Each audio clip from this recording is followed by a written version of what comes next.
Well, hello everybody and welcome to Conversations with the Dean. I'm Turney Stevens, Dean of the College of Business at Lipscomb University, and we're delighted to have you with us today.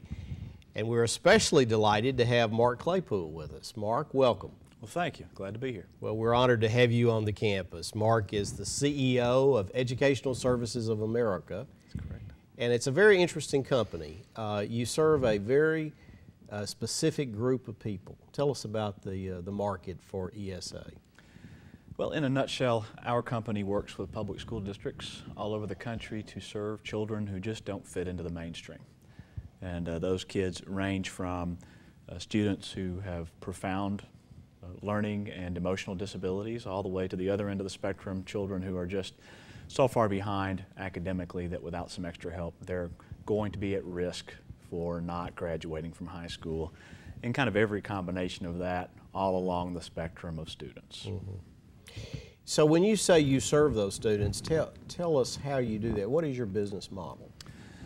Well, it can take a couple of different forms. We are, I guess, for lack of a better word, we are an outsourced option for public school districts.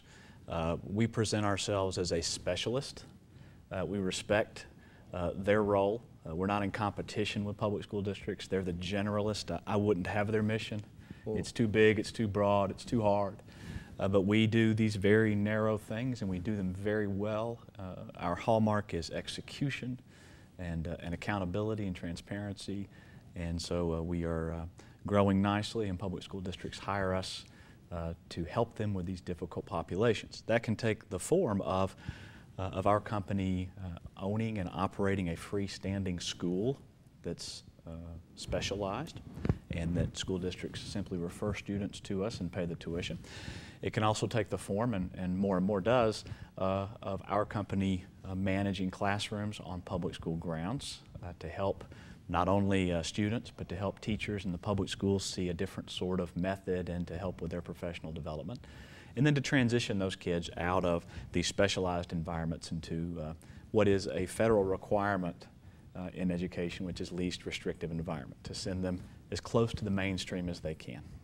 So is the driver for the public school district the fact that you take the problem off their hands, or is the driver the fact that you can do it less expensively than they would have to do it for themselves? What's the value add from their perspective? I think it's a combination of things, Turney. Traditionally, it has been that we do it better. And while our company, ESA, has been around since 1999, the brands that we operate with have actually been around since the early 70s. We acquired these assets over time. And so over those years, it's largely been the specialization, the expertise that's driven the business. In the last few years, though, given the economy and the basis of public school budgeting, more and more it is done on the basis of cost. Not only do you have to document quality, but the value proposition, that we can in fact do it less expensively typically than a public school district can do for themselves. Mark, give us some idea of the size of your business. So what's the scale on which you're operating today? Well, our footprint is pretty large geographically. We work in 23 states and the District of Columbia. We work with about 250 different public school districts, which translates to about 12,000 students a day, and we employ about 1,400 folks. Probably 1,300 of those are classroom staff, teachers and administrators in the classroom. You know, our revenues range per pupil from the low end of around $6,000 per year per student to, you know, in some markets like California, for highly specialized services for children with profound disabilities can get awfully close to $100,000 a year. Are you alone in this business in the United States? Are there other companies that provide essentially the same services? There are some regional providers that do that. To my knowledge, we're the only organization with a national footprint. And you started the business? I did. So you're an entrepreneur. You're the classic entrepreneur, as a matter of fact. I would say sort of the accidental entrepreneur more than the classic entrepreneur. But you made it through, nevertheless. Yeah. How did you start the business? Did you do it with your own capital, or did you have partners' capital? I had a partner, early on. He was a healthcare veteran. He had been living overseas for a while and wanted to get into education. A mutual friend introduced us, and so I had the ideas and he had the money, and we ran that way for a few years. Then we brought in some angel investors and did some acquisitions. And then in 2004, we raised private equity from a private equity house in New York, and they are still our largest investor. Now, typically when a private equity group puts money into a business, they would like to think that they can get the money back out of the business in some reasonably defined period of time, usually 5 to 7 years. And so if I do the math right on that, you must be beginning to have those kinds of conversations. What's the next step for you? Do you go public? Do you sell the business? Do you raise another round of capital? I think it could go any of those directions. You know, one of the hard lessons I've learned over the years in doing this is really we just got to do our best to grow the company. If we do our good job, then that'll work itself out to everybody's benefit.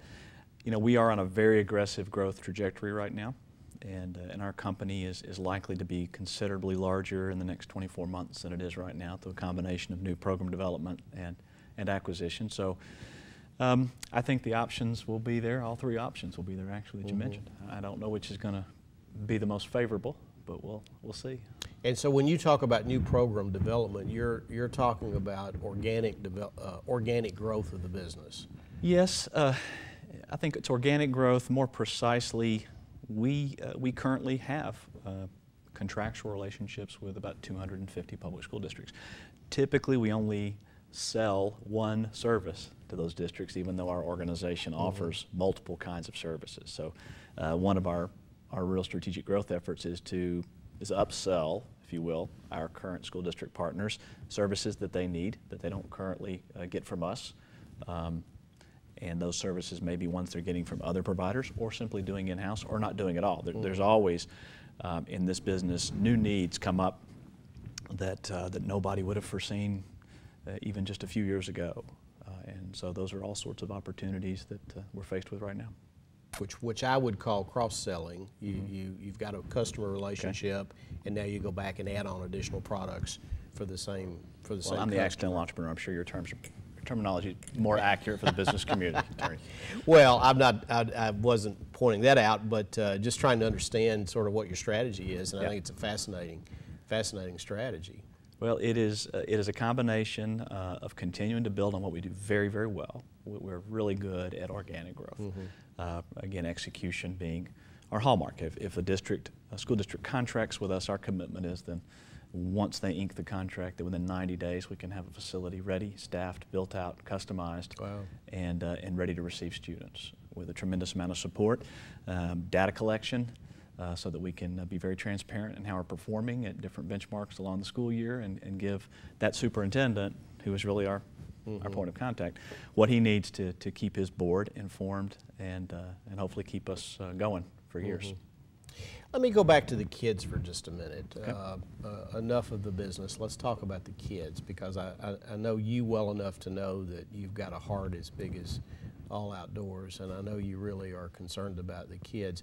Now, many of the kids that you work with are autistic children. That's correct. And we've heard a lot about autism in this country. Some statistics would indicate that maybe as many as 1 in 100 of the children under age 18 suffer from some form of what I would call autism. Tell us what that is. What is autism? Well, that's a great question, and that's actually a very hotly debated issue right now.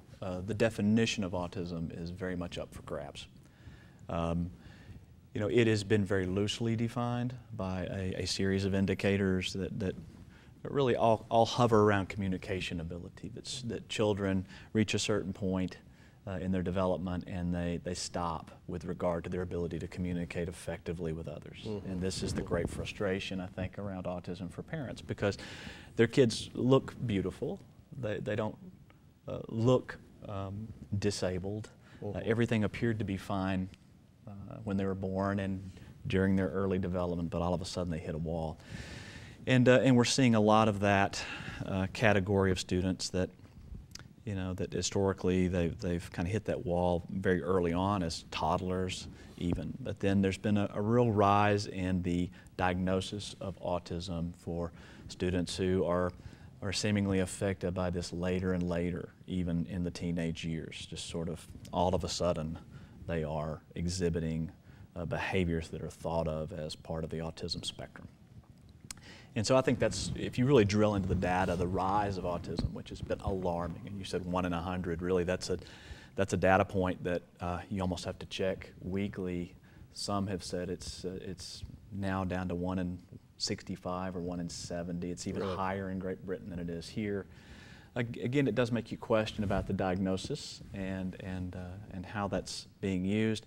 If you look at other diagnoses that have been more traditional, you would look historically at mental retardation, which is an old classification. That has typically gone down as autism as a diagnosis has gone up. So there's some play in it. It's difficult to define. Right now there's a great debate through primarily the development of the new diagnostic and statistical manuals about how that's going to be defined, and that's going to have a tremendous impact on what services are available, because autism sits at a really blurry line between an educational issue on one hand and a health care issue on the other. And currently the public school districts have taken all the responsibility for these services by law, but now more and more states are mandating insurance coverage for behavioral services for autism. And so now the insurance carriers are kind of pointing back at the districts, and the school districts saying, hey, wait a minute, maybe I don't have to pay for this, maybe they do. And it's going to come down to how it gets defined. Unfortunately, a lot of kids are probably going to get caught in between, and a lot of parents are going to get very frustrated, because every day that goes by for a child not getting exactly what they need in terms of services is a lost day. You know, how many, you've got children, I've got a beautiful child. If you don't just say, well, you know, I'll get around to fixing that problem in the next school year. Sure. You know, every day matters, so it's tough. Do you think that in this country we've misdiagnosed autism, or have we been too aggressive about defining and diagnosing autism because of government services that are available to parents? It may be. I don't know. That's, again, a really hotly debated issue. It could be that the way that parents have to get services under the current system, even though the system is varied state by state, literally, that perhaps there has been some overdiagnosis. Although, honestly, you look at the numbers and you think that must be the case, but then you're exposed to the students, and you come away thinking, you know, these kids are different. There's no mistaking this when you see it, when you experience it, and the parents know it. The thing to really remember about diagnosis is that no matter what, no matter how bad a parent wants services, no parent really wants to have their child misdiagnosed with a disability. It carries with it all sorts of stigmas and issues historically that nobody's going to voluntarily go looking for unless they really, really need the help. And what happens at age 18? Do children typically grow out of autism? Are there autistic adults? There are autistic adults, and that's one of the most underserved and understudied populations that we have. The real tragedy is that special education protections, which are very well defined by federal law and have been for, 35 years now or so, they do pretty much terminate when the student graduates from high school. Some states that number can go up to age 21. I think there's even one state where it goes to 26, as long as the child's still in school without interruption. But after that, there's really just an abyss. There are spotty services, usually housed within the mechanisms of vocational development or vocational support for adults, and those are really underfunded services that have been really eviscerated through the budget processes that state governments have had to go through for the last 5 years or so. So it's really a difficult thing to say. And as this surge, if you will, tidal wave of students works its way through to their 18th birthday, it's going to be really interesting to watch and see what do we do when 1 in 100 or 1 in 70 adults that we're faced with, because those kids right now are probably 8 to 9 years old that you're looking at that 1 to 100 or 1 to 70 number. When they're 18, I don't know. it's going to be real interesting to see. Are there theories about what may have triggered this? Oh yes, there's no shortage of speculation. Ranges from the dangers of vaccinations, and there's a great deal of anecdotal information. You know, my child got a vaccination the next day, he started acting different, and those are, you know, who's to argue with Sure, parents. sure. There's been no research really that supports that, that's been repeated and repeated. You know, some have speculated it could be anything. It could be the environment, it could be maybe the way kids learn these days, their exposure early on to technology and their preference to interact with technology rather than other people, maybe inhibiting the development of some of those key social skills early on, to everything from medicines that are taken for fertility and the rise in the need for that and how that might be affecting kids. So nobody knows for sure. So you were a classic entrepreneur. You saw a need, Right. and you addressed the need, created a business to address that need, and have enjoyed some success, some real success with that. Well, I'd like to think so.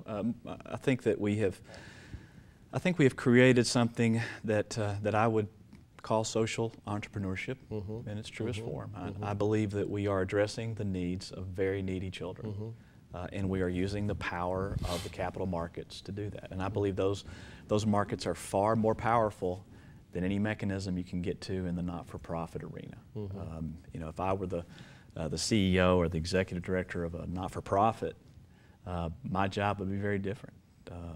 It would be running around asking people for money all the time.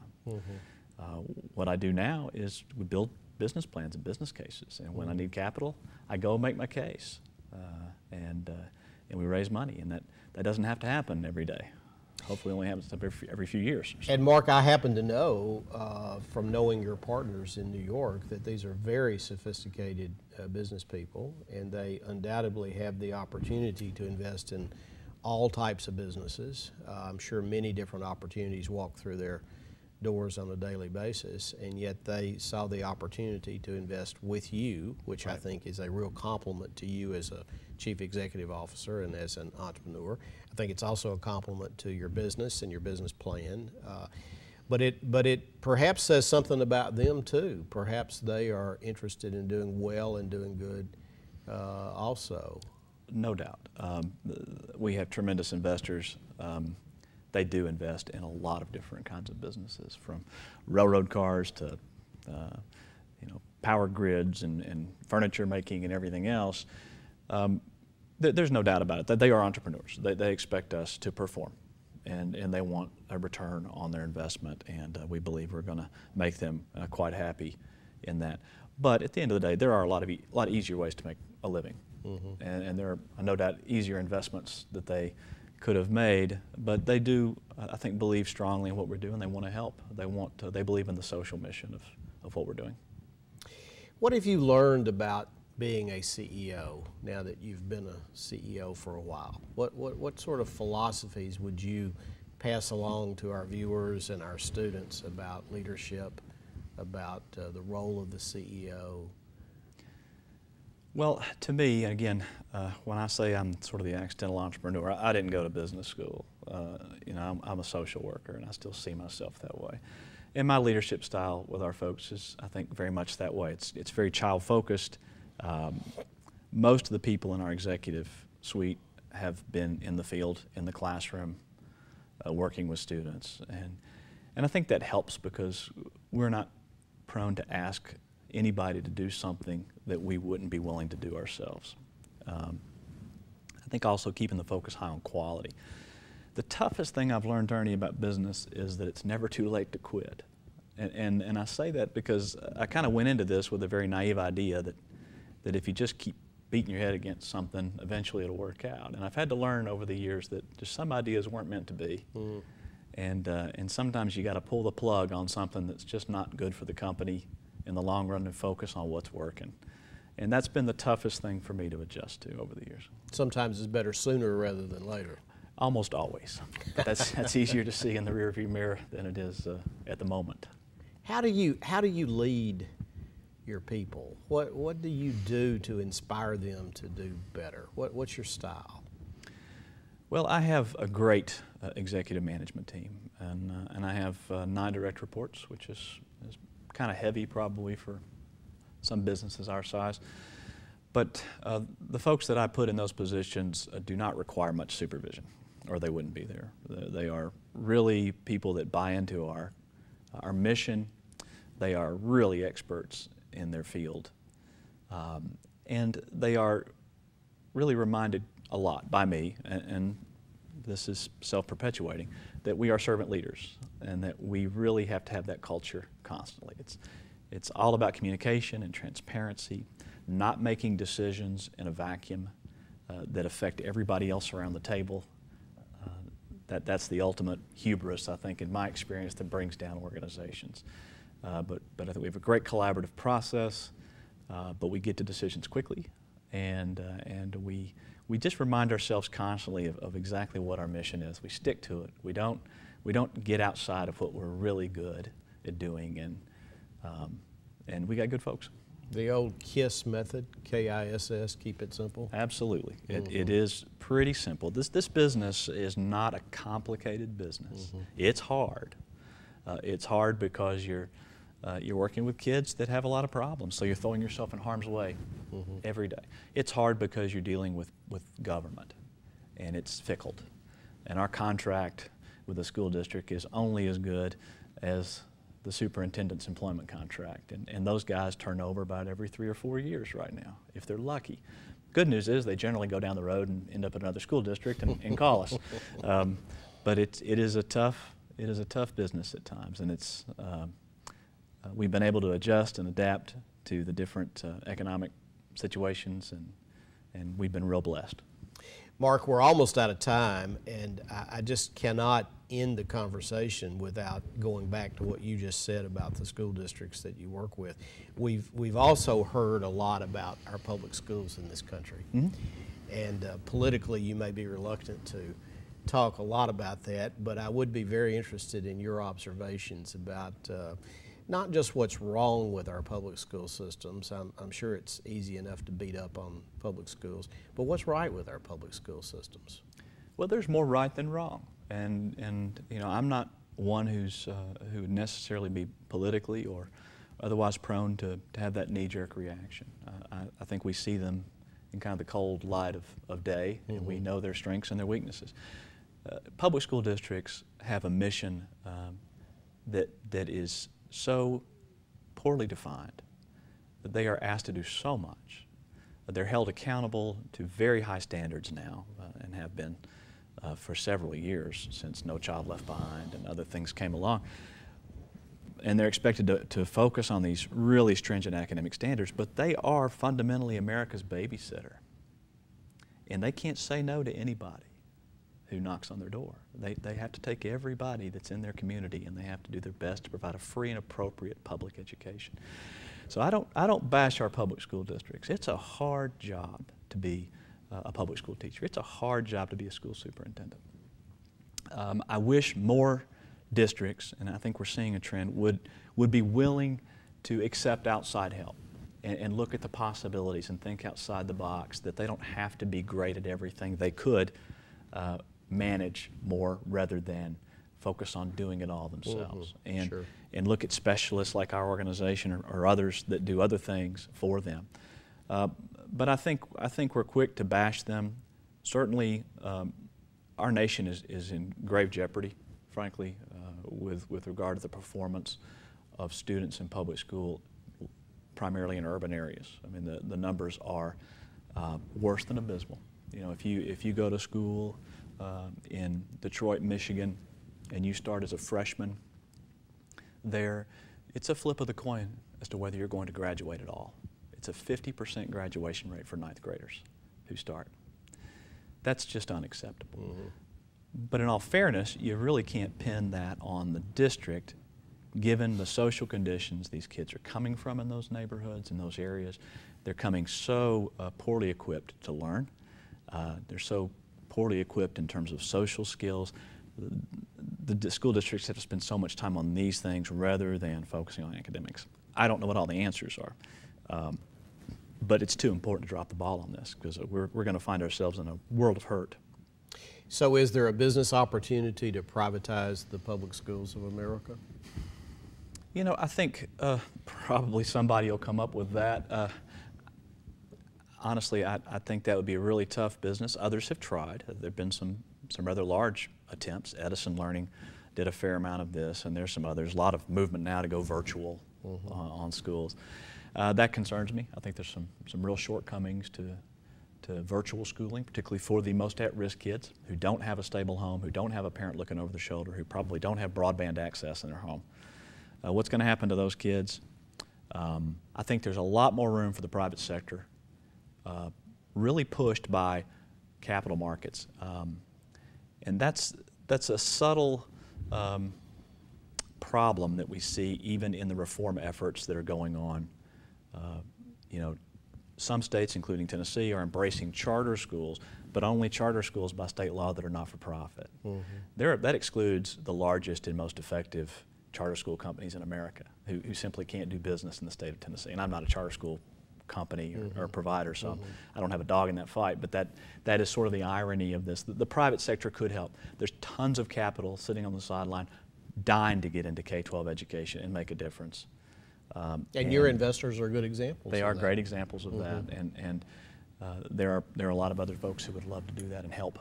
So do you think it's the bureaucracy of the school systems, the school administrators, the unions perhaps trying to protect their turf? Well, I think it's probably a little bit all of the above, but even that's not untenable. You know, as long as you're not going into this and saying, you know, all teachers are bad, all unions are bad. They aren't. They're doing their job, but there has to be balance. School boards have to do a better job of managing, being managers, and pushing back on labor sometimes, and coming to a compromise that really works. But we're seeing some correction in that. Just the fiscal situation forces that. But I think the resistance has been pretty stout, but I think it's breaking down some. But for some reason, and maybe one day I'll understand this before I retire, people see education, many people see education as a place where the private sector shouldn't be participating. They see public schools as a sacred ground. These same folks wouldn't dare ride public transportation or try to make everybody use public transportation, but they see privatization or private influence in schooling as a dangerous thing. But I think it's more about protecting the status quo and turf. Well, I just can't end without at least having one quick question about global. Okay. So is there first of all, is there a global opportunity in your future? Is there an expansion opportunity outside the United States for your business? I believe there is. Certainly the need is worldwide. Autism is not just a U.S. phenomenon. No, not at all. In fact, it's probably more prevalent in Europe. It's certainly prevalent in a lot of places, in Asia and other places too. And really the need to do a better job of just teaching students who are at risk is a worldwide problem as well. So I hope so. I think there probably is an opportunity in the future for that. What an exciting business. Well, thank you. We'll keep our eye on you. All right. Maybe one of these days you'll give us a chance to buy some stock in the company. Be my pleasure. It would be great to see you go public and make a huge hit out of this. So terrific. Congratulations so far. It sounds like you've done great. Thank you, Tony. Appreciate it. We're honored to have you on the campus here at Lipscomb. Glad to be here. My guest today has been Mark Claypool, who's the CEO of Educational Services of America. We appreciate you joining us and hope you'll join us again soon for Conversations with the Dean.